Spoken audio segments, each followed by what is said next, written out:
قائد اعظم محمد علی جناح جن کے بارے میں یہ بات کہی جاتی ہے کہ جی قائد اعظم نعوذ باللہ من ذالک ایک سیکولر اسٹیٹ کا قیام چاہتے تھے یا ایک سیکولر اسٹیٹ کو بنانا چاہتے تھے، آپ کے حوالے سے یہ ایک تاریخی بات جو 24 نومبر 1945 کو جب قائد اعظم محمد علی جناح موٹروں کے قافلے کے اندر مانکی شریف تشریف لے جا رہے تھے تو وہاں پر آپ کا بھرپور استقبال کیا گیا، اور وہاں پر جب آپ کو خطاب کے لیے کھڑا کیا گیا تو سپاس نامے میں ایک شخص کھڑا ہوا اور اس نے کہا جی یہاں پر جو عوام موجود ہے یہ قائد اعظم محمد علی جناح آپ سے ایک سوال پوچھنا چاہتی ہے۔ کہا جی سوال کیا ہے؟ کہا سوال یہ ہے کہ ہمیں یہ بتائیں اگر پاکستان بن گیا، کیونکہ یہ 1945 کی بات تھی، 2 سال باقی تھے پاکستان بننے میں، کہا اگر یہ پاکستان بن گیا تو اس کا آئین کیا ہوگا،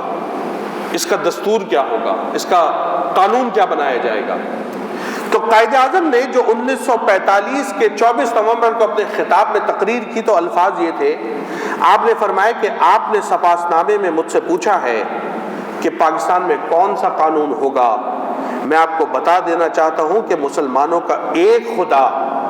اور ایک رسول اور ایک قرآن ہے، یہی قرآن مسلمانوں کا قانون ہے جو آج سے 1300 سال پہلے